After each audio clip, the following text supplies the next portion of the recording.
Well, it's a bigger crowd than we've been having of late.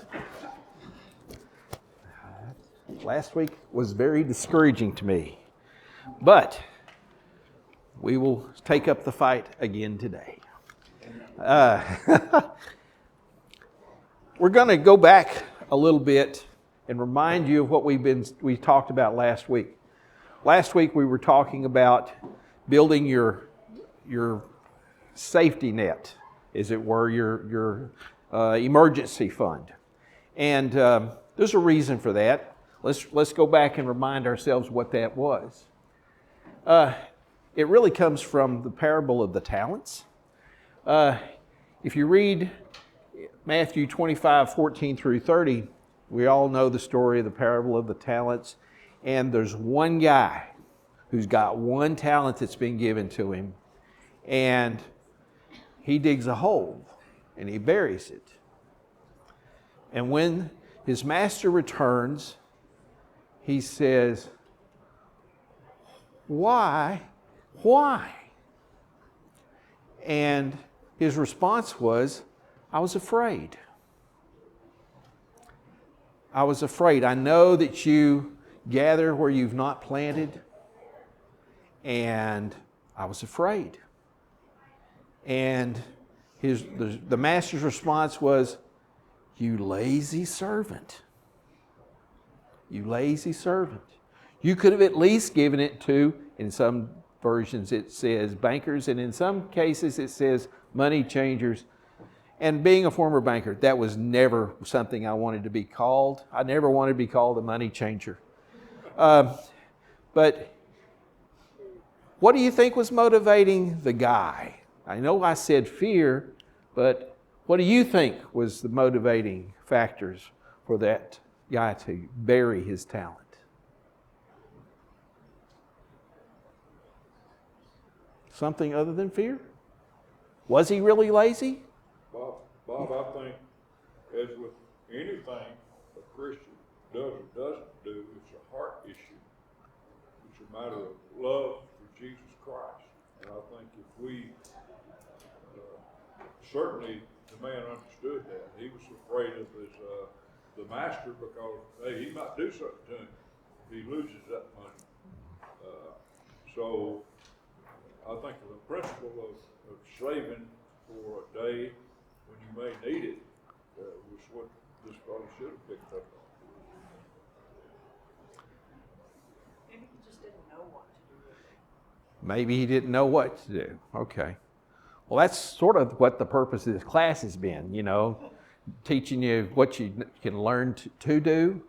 Last week we talked about building up that emergency fund and how it was individual to your own personal situations. This week we're going to talk about being a prudent risk taker.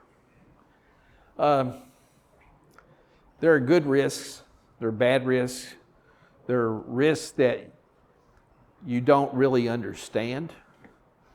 You can invest in different types of vehicles, but, and I quote Warren Buffett, he says, "If I don't understand something that I'm investing in, I don't invest." So the first thing you got to do is you got to understand. But one of the guiding principles in quantifying your risk is to find out not only how you can personally build up the nest egg to cover the risk, but we also need to realize that risk varies throughout our lives. It's not the same for a 70-year-old man as it is for an 18-year-old young man. It's different risk. And we operate with different mindsets. But the best thing that you might be able to do is to push your risk over to somebody else. Will you take my risk? No. You won't take my risk? No, you won't take my risk. What if I gave you $1? Would you take my risk? No, it's not enough. Oh, it's not enough. Okay. Would you take my risk? I already am in the Social Security update. Oh, you're getting shortchanged as I am. The idea behind transferring risk is all about the topic of, is it dangling? Yes, it's in the floor. That's not good. Last week it was the images on the screen that didn't work. Today it's the clips on the sweater. Transferring the risk is insurance. It's insurance. You're transferring somebody else the risk that you've got. You tell me that you're getting ready to buy a house. I think somebody probably told you you had to have homeowners insurance, didn't they? You're transferring the risk of something happening to that property where it might be destroyed and you might have no asset, but you still got an obligation. So the insurance helps you have the asset so you then can turn around and either sell it or do something with it to cover your risk. But there's a lot of features in insurance that vary from person to person. When I first came to Texas and I bought the house here in Texas, I was shocked. The deductibles on homeowners insurance was represented as a percentage of the amount of the insurance policy, the gross amount that I'm insuring it for. But I looked around and I found some folks who were still doing it the old-fashioned way. A flat dollar deductible. And when you don't have an income, a flat dollar deductible is a lot more preferable to a percentage of the loan amount. Now, if you're worried about, that flat dollar deductible had a cost to it. The premium was higher. But you've got to say, am I going to pay that additional premium to minimize my risk? Okay? You've got life insurance, and there's whole life insurance and term life insurance and accidental dismemberment insurance. They're all different. They got different qualities. How many of you know what whole life insurance is? Can you distinguish it from a term policy? Okay, tell me the difference in a whole life and a term policy. Yeah. Term life, the way I look at term life, you get it until you have it expire roughly when you retire. You expire when your home is paid off. If you were to pass away, your spouse has coverage until debt's paid off. Whole life, obviously, is for your whole life. And it also accrues a cash value usually. Yes. It's as much an investment as it is a transfer of liability. And you need to think about term insurance as to meet a specific need or timeline. If you've got kids that are in college or getting ready to go to college, you may need to have more term insurance during that period of time because your income, the family's income would definitely have a detrimental impact on them if you as the breadwinner were to die. I mean, last time I looked, the breadwinner wrote the check. All right? And if you're not here to write the check, or there's no income to support that, you need some type of transference of that liability, but that liability is going to end when they graduate. That liability is going to change. On the other hand, you have a whole life policy, generally more along the lines of a long-term game plan, one that's more geared toward having income or resources beyond even your working years. And did I push the button accidentally? Yeah, I did. Accidental death, you're betting a long shot. It's the cheapest form of insurance, but really, how much insurance are you getting for that? You're betting that by paying the premium, you're betting that you're going to get hit by a car, fall out of a plane. Some accident is going to befall you, whereas with the other, you just might get sick. Or you could have an accident. And let me tell you, I truly believe there's more likelihood you're going to get sick and die than have an accident. I don't know how many people die on the roads each year, but I know there are fewer that die in airplanes than die in automobile accidents. But I bet you there's even more that die from diabetes. Yeah. Doctor had a good long talk with me Wednesday about diabetes. It's top of mind, okay? Health insurance, that sort of moves us into that realm. What is it worth to you to have an employer pay for your health insurance? How much money would you have to make and pay taxes on before you could spend that money to buy health insurance? So when you're looking at jobs and benefits, be sure that you appropriately value the benefit of health insurance. Now, health insurance has changed a whole lot in the last 10, 15 years. Used to be, you had a relatively small deductible, and you had by today's standards, a relatively low annual out-of-pocket, and you had more things you had to pay for along the way during the year. And those were counted toward your deductible. I can never remember going to a doctor before 1985 where I didn't have to write a check or pay for my doctor's visit, but it went against my deductible. But back then, my deductible may have been $1,000 or $1,500, and my out-of-pocket might have been $5,000 for the year. And for the family, it would have been double that, maybe 10. Now those numbers just seem so small. But you need to, when you're thinking about that benefit, you need to understand what kind of services underlie it.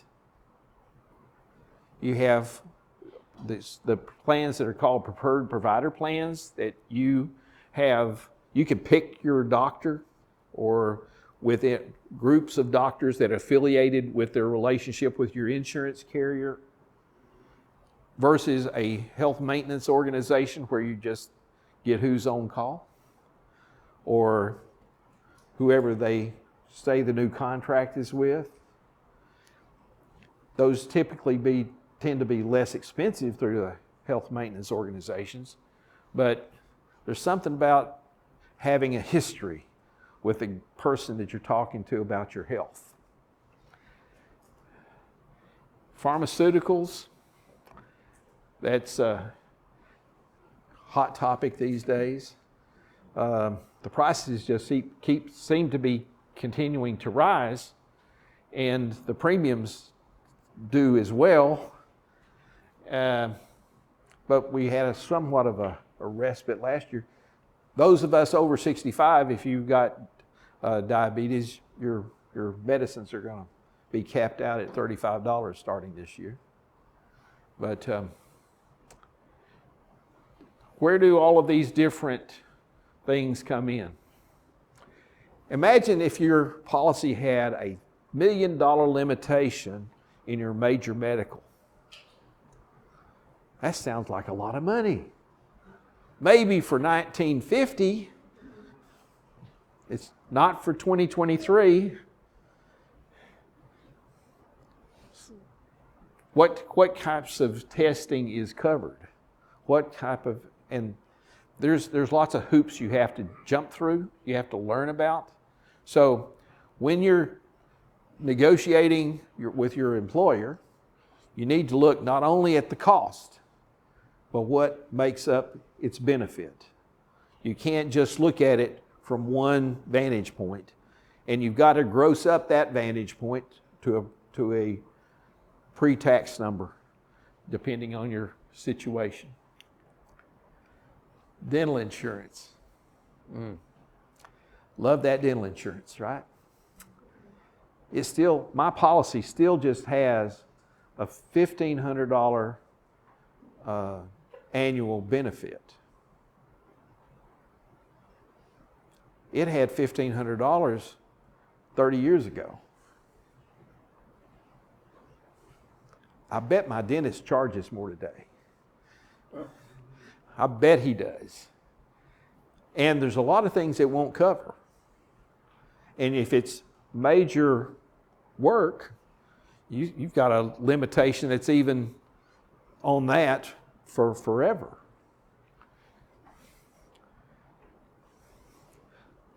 How's your vision insurance, my dear?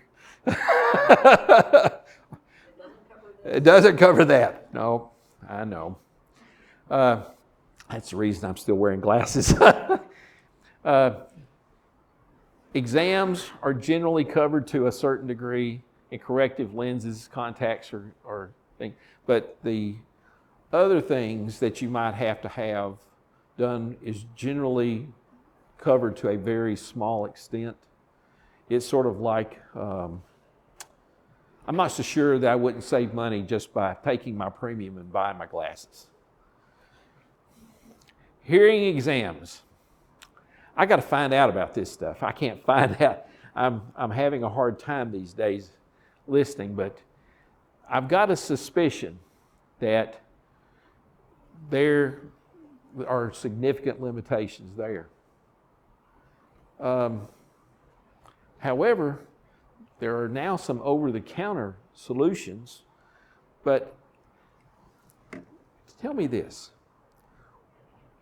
If you have a regular medical doctor, would you go to a regular medical doctor who told you that he only sold X brand of medicine or X brand, or did only X brand of services? Or would you go to someone who was more a generalist, who would say, I want to go find the best thing for you? What I hear about, that's a bad pun, what I hear about the hearing folks is they are all seem to be aligned with usually one vendor of hearing aids. Some of you guys that are wearing them, can you attest to that? Is that true or not?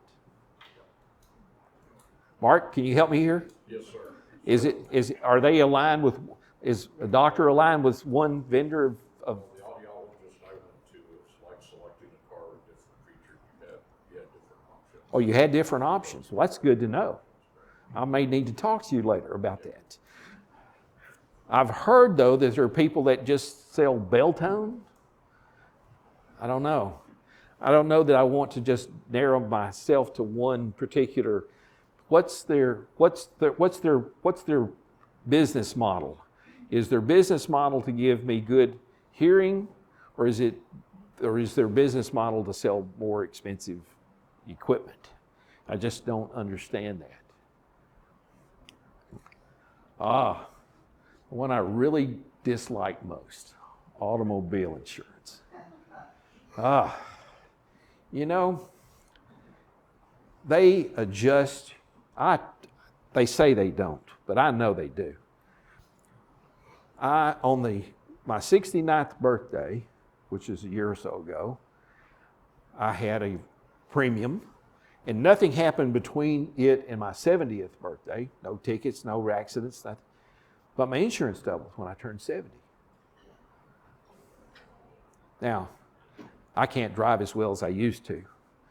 I never was really great, okay?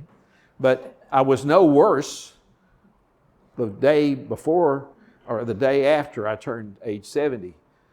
But that's sort of the game they play. And I'm one of these people that's to me is one of my greatest exposures when I travel. So I keep my deductible low, and I have every kind of coverage that you could possibly get, even though my my cars are paid for. I don't like to walk. So, and I'm too tight to necessarily go buy another one. For those of you who are still renting, do you have renter's insurance? The statistics say that a lot of people who rent do not have renter's insurance. And renter's insurance only covers your contents. It doesn't cover any liability of somebody falling down and breaking a leg inside your apartment. It doesn't do that. And with homeowner's insurance, you need to be careful about whether or not you've got a real homeowner's policy or whether you've got a fire policy. Fire policy doesn't cover anything but what happens to the structure and doesn't do away with the liability of what happens on your property. And a lot of things can happen on your property and you not even realize that you've got that obligation. My youngest daughter had a dog. And she lived with us. And the dog was gentle, active, but gentle. It was not a very dog-friendly. It didn't like other animals encroaching in its space. And we had a 6-foot fence that goes around the house. I know it's 6 foot, huh? Yeah, it goes around the backyard. Excuse me. Yes, Miss Homeowner Association. Thank you. We have to have this fence, and the dog was in the backyard, and I went to sleep early, as I normally do, and then about 10:30, I get a phone call. And I'm in a dead sleep. And this man on the phone is angry. He says, "Your beast." He called it a beast. "Your beast bit my dog and bit my wife." And I'm in bed asleep, didn't even know it was happening. My son was visiting with some of his friends, and the man on the phone, he and his wife were walking their dog around the neighborhood, and this dog jumped a 6-foot fence. I thought I was safe. It was back in the backyard, fenced in yard. It didn't break the fence, leapt over the fence. And that is something that's covered by homeowner's insurance. And I was so glad that it was. Because what happened was, the people when they were walking the dog, the dog was on one of these extendo leashes, that goes out. The dog came in, was on the property, not out at the sidewalk, was on the property, in about 25 feet or so into the property, and was barking. The other dog was barking. At least I'm told they were barking. I don't hear too well while I'm asleep. Jumped the fence, and the dogs were going at it, and the lady sticks her arm in to break them up rather than pulling on the leash. My insurance took care of me. Small deductible. Make sure you've got good coverage in that area, because sometimes you don't even realize you got the liability. I know I didn't realize I had liability. And that's that absence of recognition of the risk that will sometimes get us. Covers your contents, covers your outbuildings, even the fence that didn't hold the dog. It covers the fence. It covers shrub. If you have a house burned down and your trees burn, or the shrubs around the house burn, they're covered too. I didn't used to know that, but it is covered. So you might want to explore, read your contracts, folks. Very good thing you might want to do is read the contracts. I just would say too, when you're switching between insurance providers. Yeah. One of the things that recently we were looking at was switching because one insurer had gone way up on their premiums. And switching, we thought we were getting a better rate. Yeah. And we were, but they changed the valuation of the roof. Mhm. So it was full replacement value under the existing policy, and it went to a depreciated. Depreciated value, yeah. And that, you know, if you've got an old, If you got an old roof, it's going to hurt you. it's gonna hurt. Yeah. It's probably not worth the savings on the premium and stuff. Anyway, just. Roof, I had a roof claim a couple of years ago. Paid off $25,000 to roof. Roof was 10 years old, 15 years. About 15 years old. If I had been in her case, it would have only covered like 25%, 20%, something like that of that money. And the rest of it would have been on me. Yeah. I do know that feature well. Umbrella insurance.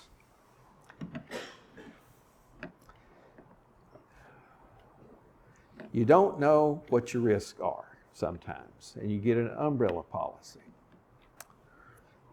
Knew a person that had a child that got into an accident, and because his adult child was involved in an accident in his car, he was liable, and his liability was limited by the contents or the coverages within his policy. And he came to me and he said, I just got sued because the daughter ran over somebody. And he got sued for like $500,000, and his liability insurance was only going to cover $100,000. He didn't have an excess insurance umbrella policy. So, made me adopt a new procedure. Don't loan my car. If they're not on my policy, best practice is not to loan the car, or know what their insurance will cover, or potentially get the excess umbrella policy. Travel insurance. Anybody heard about anything good said about Southwest lately?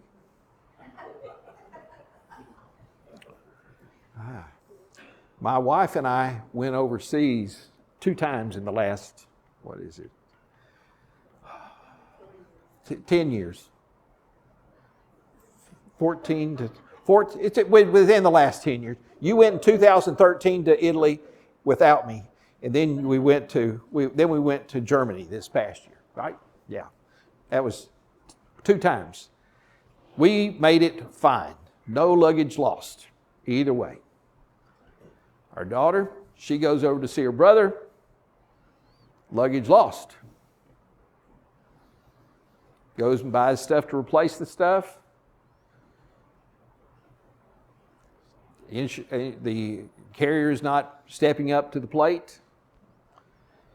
Finally, they did, but it took her 6 months to get her money back. It got lost going and coming. If you're carrying a lot of stuff, you might want to insure it. One way that you might get a little bit of internalized good feeling, air tags. Yes, sir. We got travel insurance a couple of summers back. My wife and our kids were going to do an Alaska cruise tour. It was not long after my wife had had hip replacement surgery, and we found out how bad the flights were going to be for us from San Antonio up to Alaska. We decided it wasn't a good idea. Well, this was right after we had put several $1,000, basically paid the fee, because we were in a 90-day, whatever it was. But we had got travel insurance. I mean, when we canceled it within an hour when we put the money in, Well, we did, so they said, okay, your fee after, the, whatever you call it, deductible, it was over $700. Mm-hmm. So it wasn't, that was maybe a tenth of what it was gonna cost. But fortunately, my son-in-law, who is a Boston lawyer, called them and talked them out of charging us the fee. But that's something you need to take, even if you didn't have travel insurance, it may not cover all of it if you have Right. cancer. Right? And some travel insurance doesn't cover medical evacuation type coverage. If you're going to some places you might not want to get medical attention there, and those of us on Medicare, it don't cover stuff outside the country. It doesn't cover anything. So you need to get back in the States, and I didn't realize how much I needed that insurance until I started looking at what Medicare didn't cover. Didn't realize the risk. But it's different on domestic. I'll acknowledge that. The only thing you're really getting there is pretty much the cost of the transport and your possibility your luggage and other possessions might be lost. But and sometimes your credit cards, if you look at what your credit card benefits are, some of them provide it free, particularly if you book your transport with that credit card. So you might want to look at what your credit card benefits are. That would be something that might save you some time and money. Also, if you're renting a car, look at the card you're using. You don't necessarily have to pay for that, what they call it, that deductible. They try to charge you $22 a day for, or something like that, some terrible fee. But the thing about it is, your card won't cover you unless you're carrying comprehensive and collision insurance on your own vehicles. So if you just got a liability policy and you pay for it with a credit card, you're still going to be out for the deductible. It could be as much as $1,000. Whereas if you have that insurance on your vehicle, it will generally cover it. That's a lot about pushing risk over to other folks. Be sure you weigh the balance of how much it costs versus what you think you're going to actually have as the risk. But now we're going to take a peek at next week. FICO. Everything you didn't ever want to know about FICO. You know what FICO is, it's your credit score.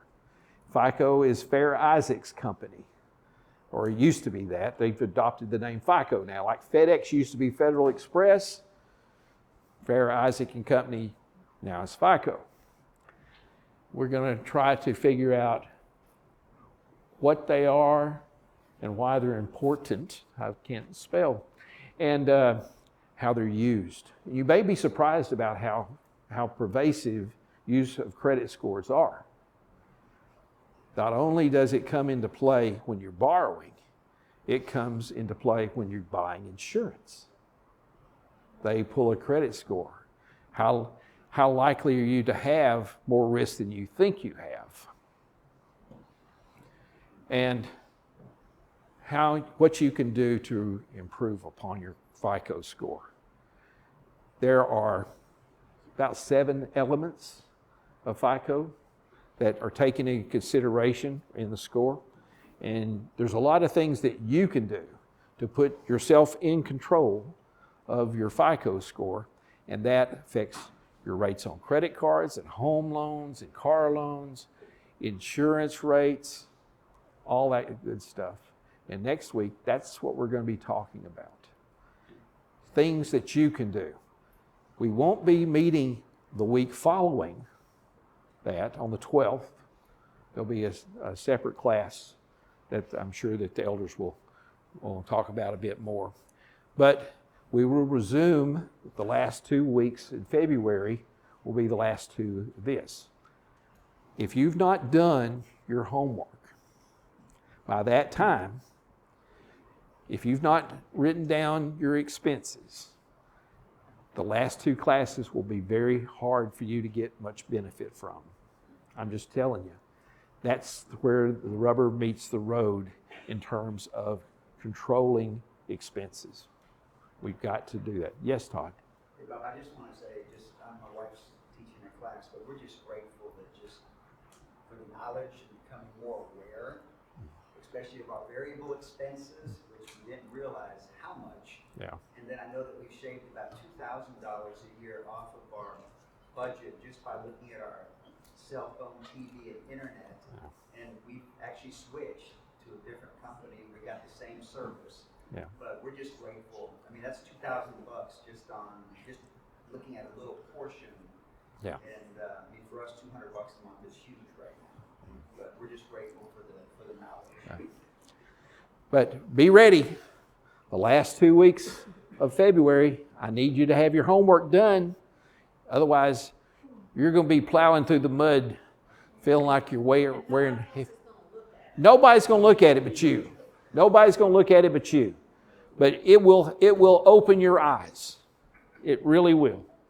If anybody has not got the book or the paperwork to do the homework, there are more of them back there on that table. The red folders have forms that you can use. And I encourage you to read the book about controlling variable expenses again. Or you can go and see about it online. That's a commercial. And I'm through 5 minutes early. Have a good week.